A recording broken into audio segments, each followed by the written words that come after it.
Durante la vida de Jesús en esta tierra, hubieron una serie de eventos sobrenaturales, milagrosos, que él efectuó y que en las escrituras se les conoce como señales. Eh, Señales porque no tienen el objetivo de simplemente generar espectáculo, sino que buscan señalar hacia algo más. Y Juan, el apóstol Juan en su evangelio nos dice cuál es ese objetivo, cuál es ese punto al cual buscan señalar estas señales, valga la redundancia. Y él nos dice en Juan 20:31 que estas señales se han escrito para que creáis que Jesús es el Cristo, el Hijo de Dios, y para que creyendo tengáis vida en su nombre. Y por supuesto, esto es lo que buscamos en cada reunión del Evangelio, y por ende va a ser lo que vamos a buscar ver también en estos minutos que tenemos por delante. Ahora, algo curioso con respecto a estas señales es que eh, algunas de ellas se repitieron en más de una sola ocasión. Ustedes tienen, por ejemplo, esta señal donde el Señor toma un pequeño puñado de alimentos y con eso logra multiplicar esos alimentos y alimentar a miles de personas. Y entonces tenemos este momento en el que Él logra alimentar a 5.000 personas, pero luego esta señal se repite y vuelve a hacer exactamente lo mismo, alimentando a 4.000 personas en el siguiente. Entonces estas señales a veces se repiten en el paso del tiempo de la vida del Señor en esta tierra. Hay una señal que también se repite, y es la que quiero que comentemos y veamos en estos minutos, y tiene que ver con lo que se ha llamado la pesca milagrosa. Hay una pesca milagrosa al principio del tiempo en que el Señor estuvo en esta tierra, y hay una pesca milagrosa que se repite al final del tiempo en el que el Señor estuvo en esta tierra. Y hoy quisiera que viéramos estas dos señales y nos diéramos cuenta de algo puntual que pasa en cada una de ellas. Así que quiero que partamos leyendo la primera señal, y para eso les pido que me acompañen a Lucas capítulo 5. Lucas capítulo 5, vamos a leer el párrafo completo. Dice el versículo 1. Aconteció que estando Jesús junto al lago de Genezaret, el gentío se agolpaba sobre él para oír la palabra de Dios. Y vio dos barcas que estaban cerca de la orilla del lago, y los pescadores, habiendo descendido de ellas, lavaban sus redes. Y entrando en una de aquellas barcas, la cual era de Simón, le rogó que la apartase de tierra un poco, y sentándose enseñaba desde la barca a la multitud. Cuando terminó de hablar, dijo a Simón: boga mar adentro y echad vuestras redes para pescar. Respondiendo Simón, le dijo: Maestro, toda la noche hemos estado trabajando y nada hemos pescado, mas en tu palabra echaré la red. Y habiéndolo hecho, encerraron gran cantidad de peces y su red se rompía. Entonces hicieron señales o señas a los compañeros que estaban en la otra barca para que viniesen a ayudarles, y vinieron y llenaron ambas barcas de tal manera que se hundían. Viendo esto, Simón Pedro cayó de rodillas ante Jesús diciendo: apártate de mí, Señor, porque soy hombre pecador, porque por la pesca que habían hecho, el temor se había apoderado de él y de todos los que estaban con él, y asimismo de Jacobo y Juan, hijos de Zebedeo, que eran compañeros de Simón. Pero Jesús dijo a Simón: no temas, desde ahora serás pescador de hombres. Y cuando trajeron a tierra las barcas, dejándolo todo, le siguieron. Esa es la primera vez que se da esta pesca milagrosa. Vamos a la segunda ahora. Evangelio según Juan, ahora el capítulo 21. El capítulo 21, y vamos a leer también desde el principio todo el párrafo. Dice: después de esto, Jesús se manifestó otra vez a sus discípulos junto al mar de Tiberias, y se manifestó de esta manera. Estaban juntos Simón Pedro, Tomás llamado el Dídimo, Natanael el de Caná de Galilea, los hijos de Zebedeo y otros 2 de sus discípulos. Simón Pedro les dijo, voy a pescar. Y ellos le dijeron, vamos nosotros también contigo. Fueron y entraron en una barca, y aquella noche no pescaron nada. Cuando ya iba amaneciendo, se presentó Jesús en la playa, mas los discípulos no sabían que era Jesús. Y les dijo, hijitos, ¿tenéis algo de comer? Le respondieron, no. Él les dijo, echad la red a la derecha de la barca y hallaréis. Entonces la echaron y ya no la podían sacar por la gran cantidad de peces. Entonces aquel discípulo a quien Jesús amaba dijo a Pedro, es el Señor. Simón Pedro, cuando oyó que era el Señor, se ciñó la ropa porque se había despojado de ella y se echó al mar. Y los otros discípulos vinieron con la barca arrastrando la red de peces, pues no distaban de tierra sino como 200 codos. Al descender a tierra, vieron brasas puestas y un pez encima de ellas y pan. Jesús les dijo, traed de los peces que acabáis de pescar.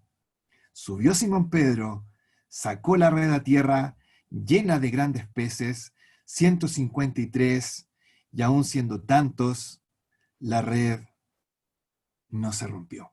Hasta aquí la lectura en este pasaje. Fíjense ustedes en la similitud que hay entre estas dos señales, en las cosas que son similares. En primer lugar, en ambos tenemos exactamente el mismo problema. Han estado intentando pescar y no pueden lograrlo. En ambas también tenemos el mismo mandato. Jesús les manda a echar las redes nuevamente al mar. Y en ambas tenemos el mismo milagro. Una vez echadas las redes, recogen una gran cantidad de peces.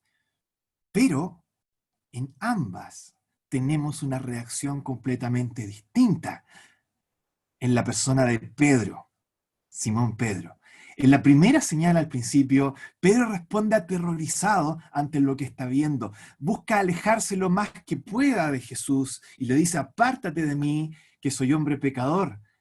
En cambio, en la segunda ocasión, Pedro hace todo lo contrario. No puede ni siquiera aguantar a que el barco llegue a la orilla, sino que se tira con ropa y todo al agua para llegar cuanto antes al Señor. En la primera señal, Pedro busca alejarse de Jesús. En la segunda ocasión, Pedro busca acercarse a Jesús. Todo lo contrario. Y entonces uno se pregunta, ¿qué es lo que está pasando? ¿Qué es lo que hace la diferencia en la reacción de Pedro en esta primera ocasión versus esta segunda ocasión? Y eso es entonces lo que quiero invitarlos a ver en estos minutos que tenemos por delante. Quiero que veamos y analicemos la primera vez que Pedro reacciona, quiero que analicemos la segunda vez que Pedro reacciona y a la luz de esto podamos entender cuál es nuestra reacción también cuando nos enfrentamos a la persona de Jesús, de nuestro Señor Jesucristo, explícitamente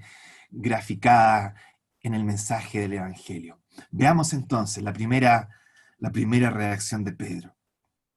La primera reacción es clara. Dice el versículo 9, el temor se había apoderado de él. Y luego se nos dice cuál es la razón. La razón es la pesca que habían realizado. Muchas veces cuando se trata de señales o de milagros, la gente piensa que estos son personas ingenuas, son personas que no tienen mucho conocimiento y por eso se han dejado embaucar por algo que en realidad tiene una explicación, simplemente que ellos no la sabían. Pero saben, en esta señal, esas personas no son ignorantes, los ignorantes somos nosotros, yo y ustedes. Ellos quizás no sepan mucho de medicina a lo mejor, y quizás con algún milagro de sanidad uno podría decir, claro, están siendo engañados por algo que en realidad tiene una explicación natural, pero no acá. Ellos son pescadores profesionales, saben de lo que están hablando, mejor que tú, mejor que yo. Ellos entienden de pesca y se dan cuenta que esto que está pasando es absolutamente sobrenatural. Y entonces reaccionan aterrorizados ante lo que está pasando. Apártate de mí, Señor. ¿Por qué reacciona así Pedro? La respuesta, la respuesta está en lo que dice a continuación. Apártate de mí, Señor, que soy hombre pecador. Pedro repentinamente, al ver esta señal sobrenatural, se da cuenta delante de quién está. Y al verse delante de Dios mismo, en la persona de Jesús, su reacción es de terror al darse cuenta de su propia condición como pecador. Ahora, noten ustedes que no se nos relata en ningún momento en esta historia que Pedro antes de esta historia haya cometido algún pecado explícitamente grave, como para sentirse ahora lleno de remordimiento y decir, soy hombre pecador. No, no se nos dice absolutamente nada. Pedro es un ser humano común y corriente, sin grandes pecados. Probablemente podría decir de sí mismo, uno podría decir de él que es una persona decente, una buena persona, un trabajador honrado, un pescador que hace su trabajo simplemente. No hay pecados explícitos que se mencionen de él antes de esta historia, y aún así él dice, soy hombre pecador. Y eso es lo primero que debe pasar si vamos a estar delante de Dios. Realmente un encuentro personal con el Señor va a provocar ese efecto en tu corazón y en mi corazón. Súbitamente nos vamos a dar cuenta que somos profundamente insuficientes, pecadores delante de la santidad de Dios. Eso tiene que pasar en tu vida si tienes la mera opción de estar delante de Dios en algún momento. El Evangelio te presenta a Dios. Y si tú realmente estás viendo a Dios cerca tuyo, vas a sentir esta reacción que tuvo Pedro. Apártate de mí, que soy hombre pecador. Te das cuenta que todas tus excusas, que todos tus intentos por autojustificar tu existencia diciendo que eres una buena persona, simplemente se esfuman cuando estás delante de Dios. Un reconocimiento del pecado. Eso lleva a que Pedro se aleje y diga, apártate de mí, Señor. Vamos a la segunda reacción de Pedro ahora. Vamos al Evangelio según Juan. El párrafo acá nos dice que Juan primero se da cuenta que es el Señor el que está ahí. No porque lo vea a él, sino porque ven los peces. ¿Se dan cuenta? Juan ve lo que está pasando con los peces y súbitamente algo se le viene a la cabeza. Esto lo he visto antes, esta misma señal ya la he visto antes, y entonces él dice, es el Señor. Y Pedro también se da cuenta, pero súbitamente y curiosamente y extrañamente hace todo lo contrario a lo que había hecho en la primera ocasión. Se ciña de sus ropas, se lanza al agua y corre al encuentro del Señor Jesús. Y uno se pregunta, ¿por qué? Más curioso todavía es que cuando ustedes ven lo que ha pasado antes de esta historia, ahora sí hay razones para que Pedro piense que es un hombre pecador. Ha cometido una serie de barbaridades antes ha negado a Jesús 3 veces. Lo ha dejado de lado, lo ha abandonado, ha desertado. Tiene todas las razones para decir ahora soy un hombre pecador, pero no lo hace. Al contrario, se acerca corriendo hacia la persona de Jesús. ¿Qué es lo que pasó? ¿Qué es lo que pasó con Pedro? ¿Saben lo que pasó con Pedro? Pedro ahora, a diferencia de la primera vez, ha entendido de qué se trata realmente el mensaje del Evangelio. La actitud de Pedro de correr lo más cerca que pueda del Señor, aun cuando sabe que su propio pecado le condena, es producto de que ahora entiende de qué se trata de verdad el Evangelio. El Evangelio es como un Dios que es infinitamente santo, se reconcilia con nosotros, aun cuando somos profundamente pecadores. Esto Pedro lo está entendiendo ahora. Hay dos cosas que están pasando acá.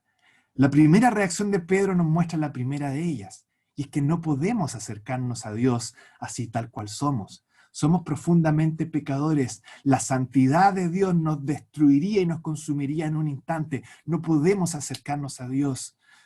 Pero esta segunda reacción nos muestra otra realidad. Y es que necesitamos desesperadamente acercarnos a Dios. No podemos existir fuera de Dios. Fuera de Dios nos destruimos a nosotros mismos. Fuera de Dios nos desintegramos a nosotros mismos. Fuera de Dios estamos perdidos y abandonados a la degradación de nuestra condición pecaminosa. Estimado, estimada, viviendo de la manera en que estás viviendo ahora, estás destinado a ser desintegrado por tu propia naturaleza caída. Esos pequeños destellos de pecado que a lo mejor logras ocultar ahora, te van a comer, te van a consumir, te van a devorar de aquí a 10.000, 100.000 años más que vas a estar pasando en el infierno. El infierno en cierta medida es eso. Es tu existencia con tu pecado consumiéndote y devorándote por toda la eternidad. Necesitamos estar cerca de Dios, porque si no nos morimos. Y sin embargo, paradojalmente, no podemos estar cerca de Dios, porque su santidad también nos haría morir al instante. Hay una paradoja aquí, hay algo que ruega ser resuelto. Necesitamos estar cerca de Dios y al mismo tiempo no podemos estar cerca de Dios. ¿Saben? Hay algo en el Antiguo Testamento, una imagen en el Antiguo Testamento que nos muestra esta misma paradoja, y es la imagen del templo o del tabernáculo. El templo, si ustedes lo piensan, es el lugar donde Dios habita en medio de su pueblo. Es Dios diciendo, yo me acerco a ustedes. Pero por otro lado, ese mismo templo está cubierto por un velo espeso, donde no puede entrar el hombre. ¿Se dan cuenta? Es Dios habitando en medio de su pueblo, pero al mismo tiempo diciendo, ustedes no pueden acercarse a mi presencia. Se dan esos dos contrastes. Necesitamos estar cerca de Dios, pero no podemos estar cerca de Dios. Y entonces entendemos cómo encaja el Evangelio en todo esto. ¿Cómo se soluciona todo esto? Lo vemos en la cruz de Cristo. Cuando Jesús es colgado en la cruz, en un momento dado se nos dice que el velo del templo se raja en dos, de arriba a abajo. Y entonces nosotros que no podemos acercarnos a Dios, ahora tenemos libertad para entrar. ¿Cómo? La razón es que este velo rasgado es solo una señal que nos apunta a una realidad mucho más profunda todavía. Y es la siguiente. El escritor a los Hebreos nos dice que en realidad el velo del templo es solo un símbolo de otro elemento que fue rasgado cuando Cristo estuvo colgado en la cruz. El velo, dice el escritor a los Hebreos, es la carne de Cristo. Y así como el velo fue rasgado, la carne de Cristo fue rasgada en dos, de arriba abajo en la cruz, para que nosotros podamos entrar y reconciliarnos con Dios. Esa es la clave del mensaje del Evangelio, que en la cruz de Cristo, el cuerpo de Cristo fue rasgado en dos por la ira de Dios en tu lugar, estimado, estimada. Tú, por tu pecado, merecías ser condenado. ¿Sabes cuál era tu condenación? Ser rasgado de arriba abajo en dos, eternamente en un infierno. Y eso Jesús, nuestro Señor Jesucristo, lo sufrió en tu lugar para que tú no tengas que sufrirlo. Y esa es la mitad del mensaje. La segunda mitad del mensaje de lo que pasó en la cruz es que las ropas de Jesús fueron rasgadas cuando Él estuvo colgado, precisamente porque Él sus ropas las reparte hacia cada uno de nosotros y te ofrece a ti también ser cubierto con su ropa, con su justicia perfecta, para que puedas entrar en la presencia de Dios revestido de su propia rectitud y tú no tengas que ser consumido por la santidad de Dios. Ese es el mensaje del Evangelio. De eso se trata el Evangelio. Es la noticia de que en la cruz de Cristo tu pecado ha sido pagado. Cristo sufrió la muerte que tú debiste haber sufrido, pero Él vivió la vida que tú debías haber vivido para que eso se tome a tu cuenta en estos momentos. ¿Qué tenemos que hacer nosotros ahora? Y aquí llegamos a nuestro tercer y último punto. ¿Cuál es tu y mi reacción a la luz de lo que Pedro hizo aquí en estos versículos? ¿Cuál es tu reacción? Piénsalo. ¿La primera de Pedro o la segunda de Pedro? ¿Alejarte de Dios diciendo, apártate de mí que soy hombre pecador? ¿O acercarte a Dios diciendo, Señor, aquí estoy? ¿Saben cuál es la respuesta? Ambas. ni la primera ni la segunda, sino ambas. Esa es la clave de la manera en que tenemos de acercarnos a Dios en la actualidad. Fíjate, si tú reaccionaras de la primera manera, serías un pagano más. Y si tú reaccionaras solo de la segunda manera, serías simplemente un religioso más. Pero no un cristiano, no un creyente. Si reaccionaras de la primera manera, diciendo, apártate de mí, soy hombre pecador, es la manera que tiene todo el mundo quizás de reaccionar en la actualidad. Sí, la verdad es que yo tengo mis pecados, creo que soy demasiado malo para estar delante de Dios, yo no soy una persona de iglesia, te voy a ser bien franco, mi vida es completamente distinta a la vida que debería llevar, y no estoy dispuesto a llevar ese tipo de vida con todas esas reglas, y entonces yo vivo mi vida a mi manera, apártate de mí, soy hombre pecador, un pagano más. Quizás esa es la manera en la que he estado reaccionando hasta el momento tú.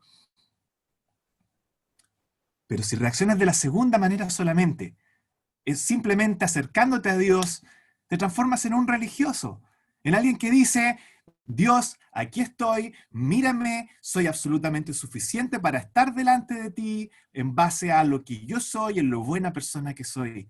A lo mejor esa es también tu actitud, la actitud de un religioso. La actitud de un cristiano es distinta. El cristiano se acerca a Dios de las dos maneras. Por un lado, reconoce profundamente, Señor, soy un hombre pecador, estoy profundamente perdido. Si depende de mi vida, lo único que merezco es ser consumido en tu presencia. Pero al mismo tiempo, tú reaccionas acercándote a Dios porque sabes que no te acercas por tus propios méritos, sino por los méritos del Señor Jesús.